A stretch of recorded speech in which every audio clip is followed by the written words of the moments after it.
Próximo punto, nuestro segundo panelista, el doctor Andrés Páez Benalcázar.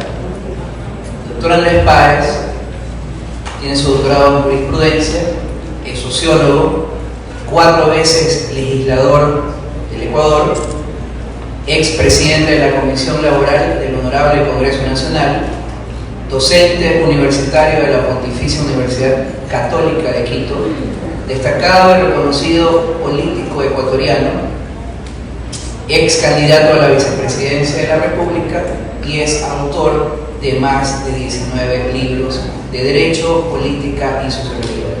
Doctor Páez.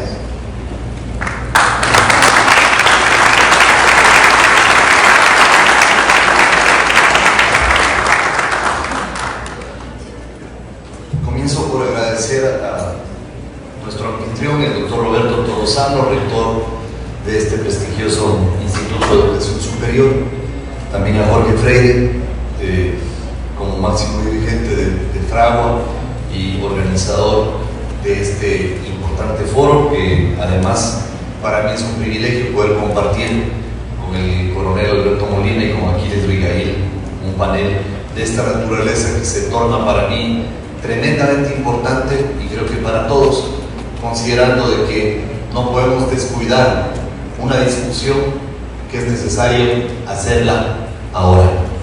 Porque tal parece que después del paro, después de los saqueos, después de la violencia, la gente dice, bueno, todo ha vuelto a su normalidad, entonces sigamos nomás con nuestra vida, y no es así.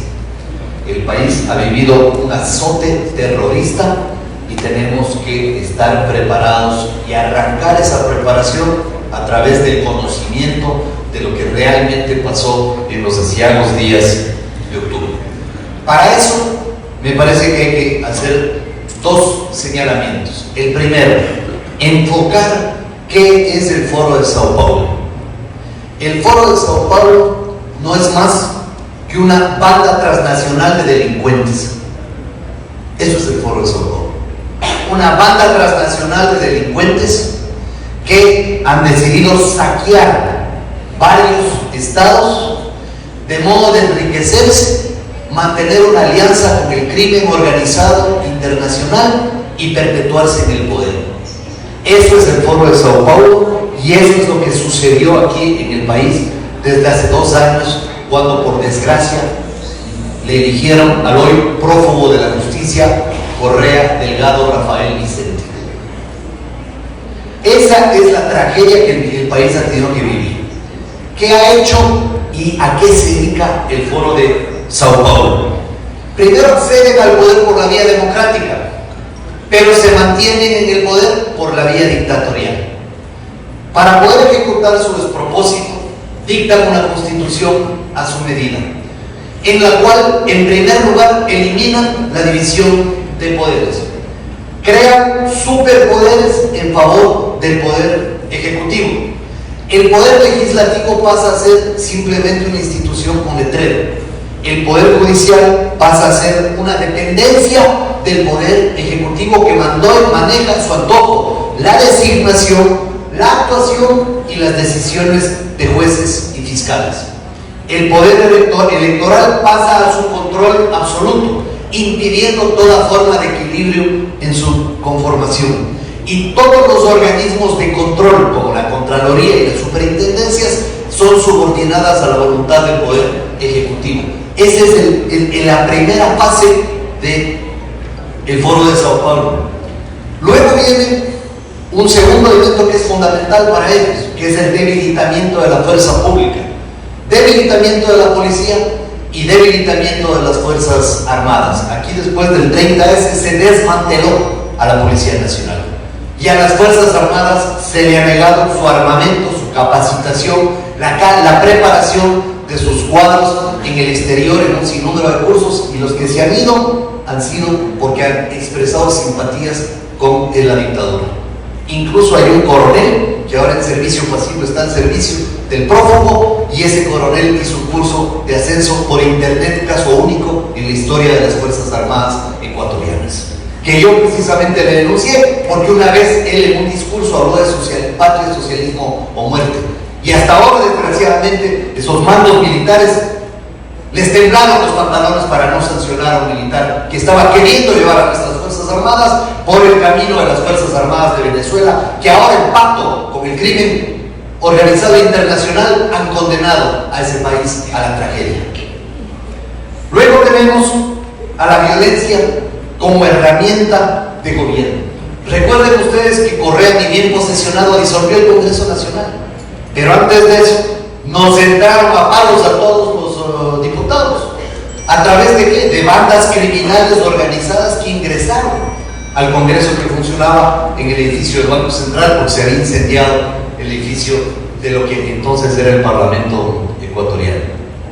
Y abusado la violencia, no solamente la violencia física, también otras formas de violencia, como la violencia psicológica a través de operaciones de espionaje y la violencia verbal, porque todos los sábados tenía el país que soportar la hora loca de un dictador, en la que él vomitaba todo el odio, sus amarguras y sus complejos, a los cuales convirtió en políticas de Estado. Luego tenemos otro elemento, la persecución judicial.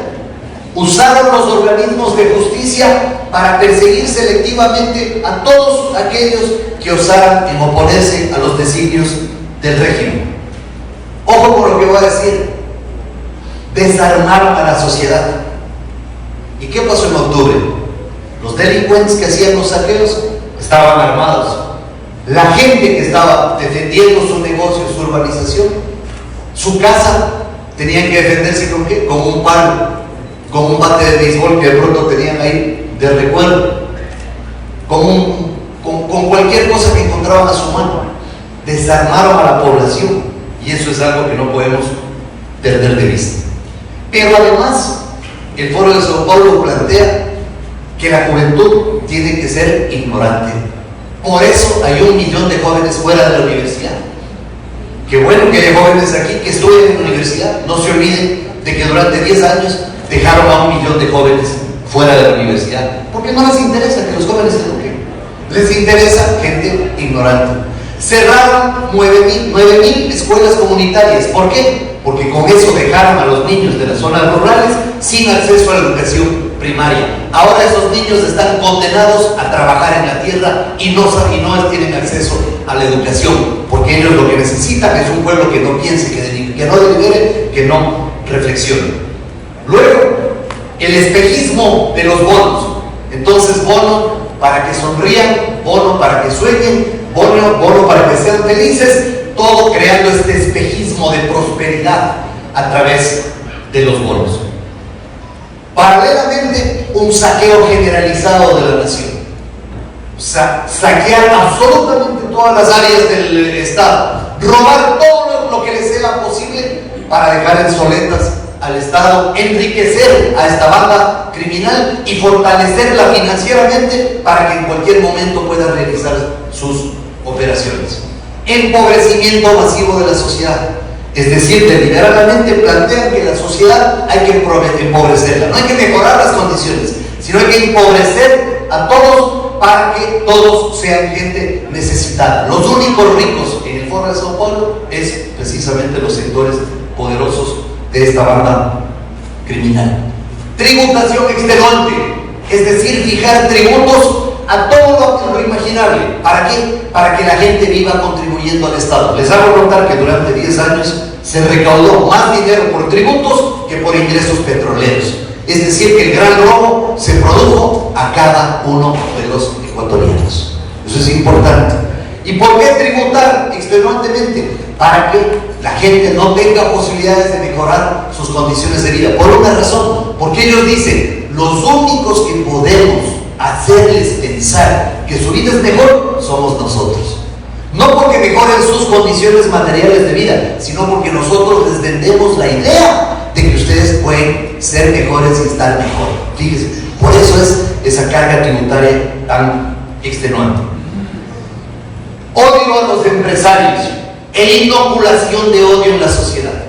Entonces, los que están con nosotros son patriotas, los que están en nuestra contra son traidores a la patria, vendepatrias, caretucos, etcétera, etcétera, etcétera.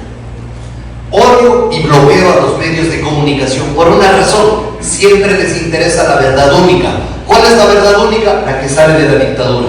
Eso es lo que quieren vender. Por eso bloquean a los medios de comunicación. Por eso el 30S no dejaron que nadie informe, sino ellos. ¿Para qué? Para poder consumar un espejismo que era un supuesto secuestro a un tipo que resulta que estaba secuestrado y hablaba con presidentes al exterior y firmaba decretos. Es una forma de secuestro bastante rara. Otro, libre venta de las drogas.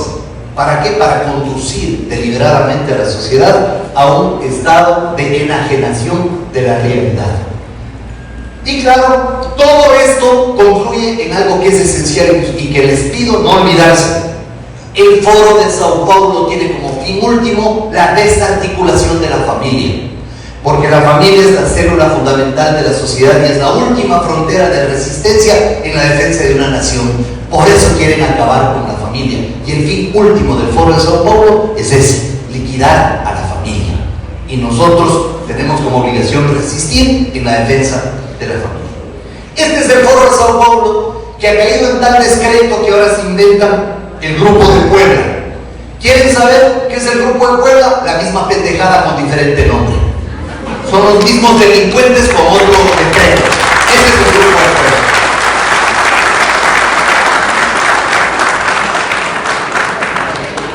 Lo de octubre, segundo eje de lo que voy a mencionar. Claro que las medidas perjudican. Les perjudican a la gente más pobre. Claro que eliminar los subsidios perjudica a la gente más pobre. Los campesinos tienen un aparatito que se llama guadaña. Eso no funciona empujando, ni se prende empujando, eso funciona con gasolina o con diésel. A todos nos afectan las medidas económicas. Resulta de que aquí nos tiran un paquete de medidas para recuperar, según ellos, algo así como 1.500 millones de dólares, y tienen 70.000 millones que se robaron durante 10 años y que no han recuperado un centavo. ¿Por qué no hacen al contrario? Primero recuperamos la plata que se robaron los excoidearios de ellos, los miembros de la misma banda. Ellos se robaron 70.000 millones. Con eso habría, no solo para el déficit actuarial del IES, también para el déficit fiscal y para todos los déficits. Pero no han recuperado un centavo porque entre bomberos no se piensan las mangueras. Así de simple. Y porque son del mismo grupo, con diferentes letreritos, pero cuando se quiten el letrerito de morenistas, el corazoncito, ya saben por dónde late. Entonces, claro que las medidas perjudican. Y por supuesto que es legítima una protesta que desgraciadamente se confundió con vandalismo, con agresión, con violencia, con saqueos. ¿Por qué? Porque se infiltraron las fuerzas financiadas y preparadas por el correísmo, ya que ellos por sí solos no tienen esa capacidad de movilización. Entonces entendieron que ellos podían montarse en la protesta de los indígenas para poder hacer esa movilización que ellos no están en capacidad de hacer. Se infiltraron y dañaron toda la movilización y terminaron desprestigiando a la movilización, desprestigiando al movimiento indígena, desprestigiando al mismo sentimiento de protesta que todo el mundo ha repudiado, que desgraciadamente terminó en eso, en saqueos. Estos infiltrados encapuchados son los que dañaron la legitimidad de la protesta. Y yo digo, ¿cómo así encapuchados? Nosotros salimos a protestar contra la ley de desplusvalía. No pintamos una pared, no destruimos un macetero en la ciudad. Nunca nos vieron encapuchados, ¿verdad? Tienen las tomas ahí. Yo siempre andaba con mi chopita del Ecuador y la gente salía con su chaqueta, con su ropa. Nadie salía encapuchado. Y lo que hicieron estos encapuchados son, primero, demostrar que están equipados. Habían sido preparados para esto. Tenían equipamiento, tenían logística porque les entregaban tarrinas de comida y aguas en donde ellos les estaban operando. Tercero, tenían una planificación logística impresionante. Quito estaba realmente sitiada y tenían toda la plata del mundo, todo el financiamiento, porque eso no se hace sin plata, eso se hace con mucha plata. ¿De dónde salió esa plata? De la corrupción de los 10 años. Es decir, los que estamos aquí terminamos con nuestra plata pagando los actos de vandalismo. ¿Y qué es lo que buscaron estas bandas criminales? Sembrar el terror. Cuando los actos de un grupo de personas están destinados a sembrar el terror, eso se llama terrorismo. Hay que esclarecerles a los señores de la Fiscalía que entiendan bien los conceptos. Lo que pasó en octubre en el Ecuador es terrorismo y tenemos que prepararnos para enfrentar otra arremetida, porque estos no van a ir a sus cuarteles de invierno a reflexionar, ni se van a dar por derrotados. Son enfermos de poder, enfermos de dinero, fanáticos de la violencia y del caos, y van a volver a operar. Les pido por favor que revisen el Twitter. Aquí deben haber algunas personas que tienen Twitter.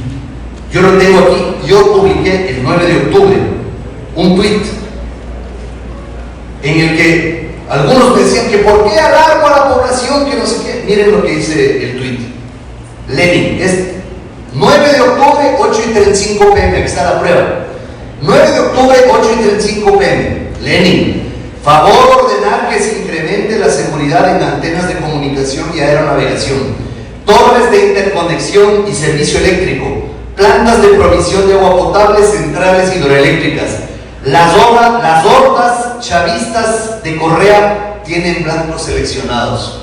Y resulta que tenía razón, ¿no? Porque tenía información. Y resulta que efectivamente en algún momento las autoridades, cuando se audite todo lo que pasó, tendrán que revelar qué es lo que encontraron, por ejemplo, en las antenas de aeronavegación de la ciudad de Quito. Y de dónde salió tanto material explosivo para colocarlo selectivamente. Porque ese era el plan.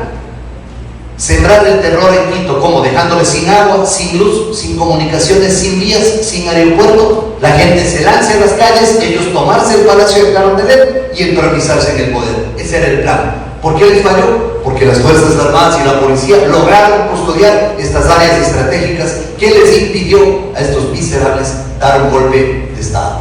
Y por si acaso, no se trataba de defender un gobierno, se trataba de defender la patria. La patria. La patria está por sobre nuestras diferencias políticas con el actual gobierno. Y había que todos unirnos a defender la patria.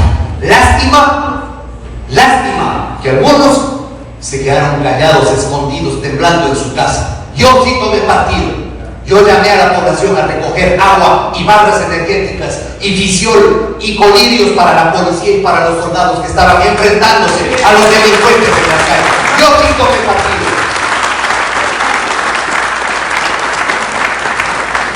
Pero días antes, vayan a mi Twitter. Yo me preocupo de publicar todo en el Twitter porque ahí está la prueba de lo que yo digo.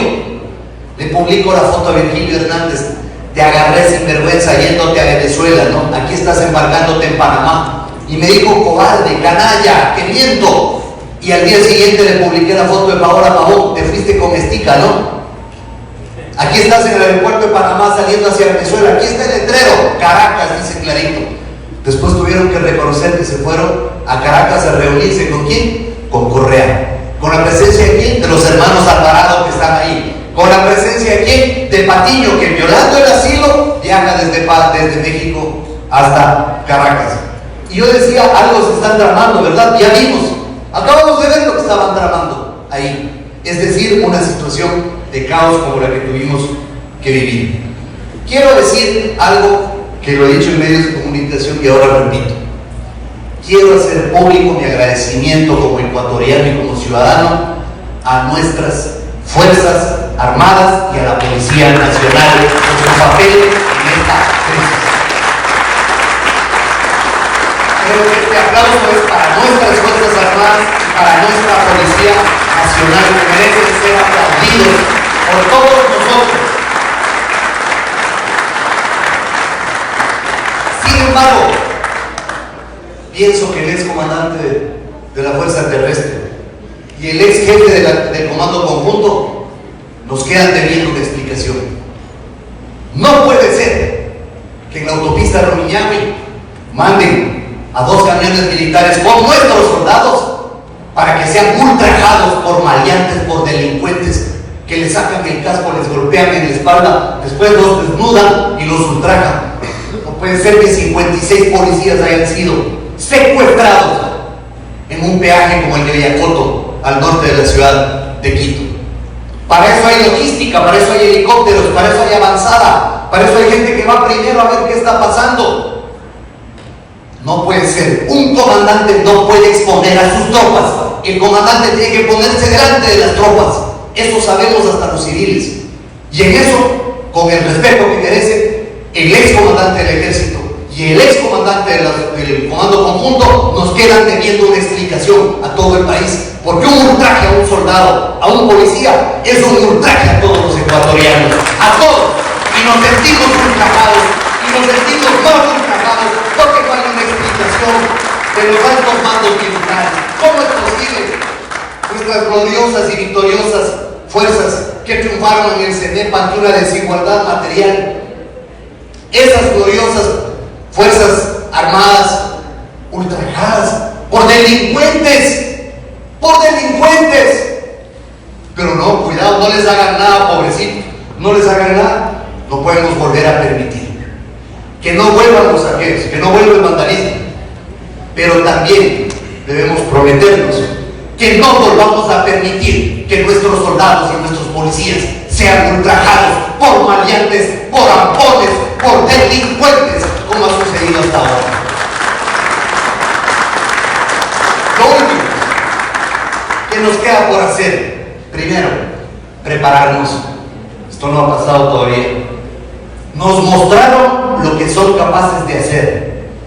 Desgraciadamente, lo van a volver a hacer, porque Correa es un enfermo, y esta gente está enferma de poder y de codicia. Hay que prepararnos para lo que se viene. Tenemos que prepararnos como ciudadanos para enfrentar una nueva ofensiva que desgraciadamente, estimo yo, no quiero alarmar ni quiero dar una apreciación apocalíptica, pero desgraciadamente creo yo que las condiciones están dadas para que nuevamente haya incursiones terroristas en el Ecuador. La segunda cosa, exigir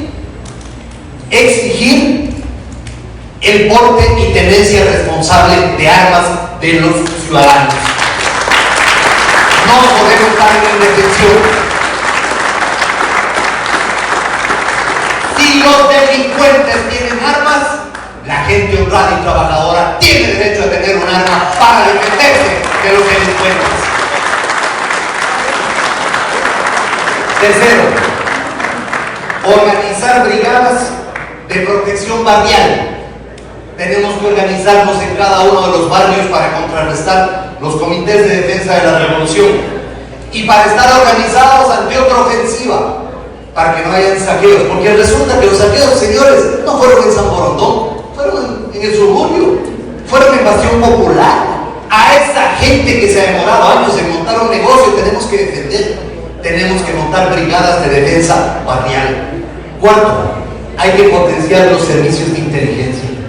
Hay un vacío. ¿Por qué? Porque Correa se dedicó a hacer de los servicios de inteligencia servicios de espionaje, confundió la misión de los servicios de inteligencia. Ahora hay que tener una potenciación de los servicios de inteligencia. Quinto, una sanción ejemplar a todos los delincuentes que participaron en los saqueos, en los actos de violencia y en todo el vandalismo que tuvimos que soportar. Tiene que haber una sanción ejemplarizadora para que esto no se repita. Si no sentamos el precedente, va a volver a pasar. Sexto, tenemos que fortalecer la identidad nacional. Aquí hay un tema de amor propio también, pero de valores y principios que tenemos que recuperar. Si estos miserables borraron la cívica del estudio de la escuela y del colegio, nosotros tenemos que volver a hacer que nuestros chicos desde el kindergarten estudien cívica hasta el sexto curso del colegio, como siempre fue en nuestro país. Para que esos chicos aprendan que nuestros referentes son Eugenio Espejo, Benjamín Carrión, no pues Chávez, Kirchner. ¿Qué es esto? O sea, delincuentes puestos de modelo, delincuentes. Este país tan rico en su historia, en su trayectoria, en hombres que verdaderamente nos abrieron nos abrieron el camino de lo que es hoy la República, de un José Joaquín de Olmedo que financió las tropas libertarias, que es el gran autor de la unidad del Ecuador. Eso es lo que tienen que estudiar nuestros chicos: cívica, historia, para entender que ahora tenemos que defendernos, porque defendernos de esa delincuencia significa defender la patria. 7. Ya basta de ponerle en el Ministerio de Defensa primero a una dipsómana, luego a una poetisa erótica y luego a un poeta de cuarta. O sea, no puede ser. No puede ser. O sea, habiendo militares de la calidad de Alberto y de otros militares tan calificados, poner a cualquier whatever de ministro de Defensa. O sea, tenemos que realmente aquí exigir que el Ministerio de Defensa sea en manos de militares, que son los que conocen por dentro a las Fuerzas Armadas. Y último, después me des cuentas, Jorge, minuto. Es que es importante cerrar esto que voy a decir. Cerrar con el informe de la CIDH, los famosos derechos humanos.